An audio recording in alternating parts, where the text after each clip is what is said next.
Hi, in this week's China Book Club, we're going to look at The Funeral Crier by Wenyan, or as it's written here, Wenyan Lu. And this reminds me of two books that were published in the past 10 years, and one of them is Eleanor Oliphant is Completely Fine by Gail Honeyman.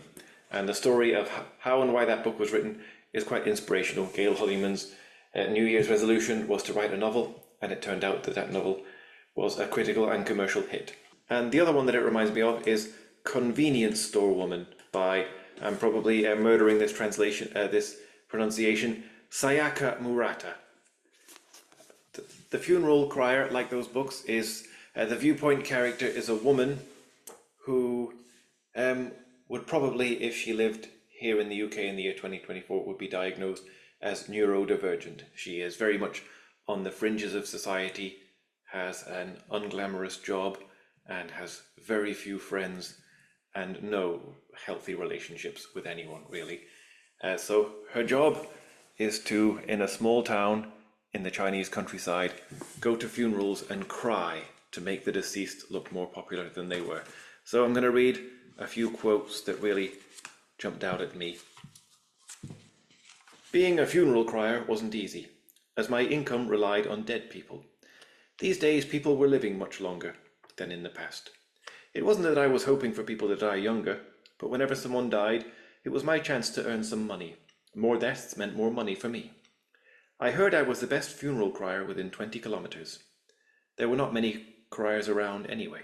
So, the kind of job, obviously, as technology and economies progress, some jobs become obsolete, but this woman is losing business due to China's increased prosperity. Right. Next. One of the great things about this book is that none of the major characters has a name. So we have the daughter, the husband, the great-grandmother, the barber, and it really gives it a sort of a fable-like quality, which I enjoyed. And the next quote that I really liked.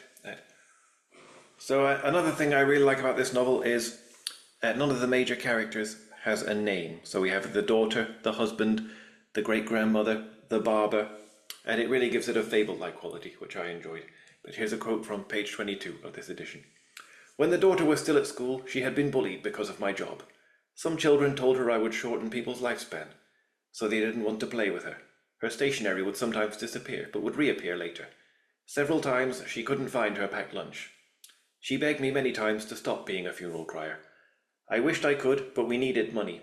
I wanted to speak to the teachers, but she said it would only make matters worse. It seemed the only solution was to give up my job. My life had a turning point when I came back to the Xinyi West Mud River Village, for Spring Festival that year. It was Chinese New Year, which was the only time of the year when migrant workers had enough leave to come home. You had a short break, then it was spring. Mum handed me an envelope. Here's a letter for you. It's from my secondary school. I opened it. What's it about? School reunion. Have you missed the date? Mum asked. I checked the letter. No. Do you want to go?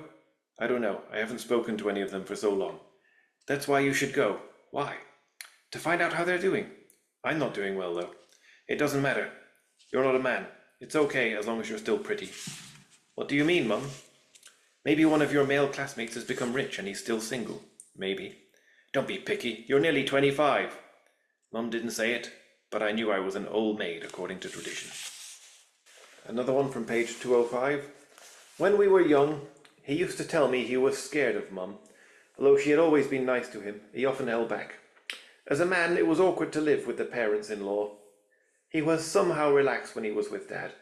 They didn't talk too much, but they would sit in the backyard smoking cigarettes and drinking beer together. During the first few years of our marriage, the husband and I were relatively intimate. Unfortunately, the sound insulation of the walls wasn't good, so he had to be as quiet as possible at night. Some days when we got up in the morning and saw my parents, I felt embarrassed, since I was worried they might have heard something the night before.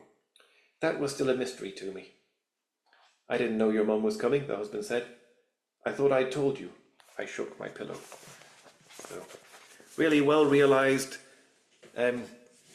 relationships between the characters, and a great sense of time and place, because I spent a good bit of time in the Chinese countryside, and was quite intimately involved with a few Chinese families, and I can tell you the interpersonal politics are absolute labyrinths. So it's a really enjoyable book, The Funeral Crier by Wenyan.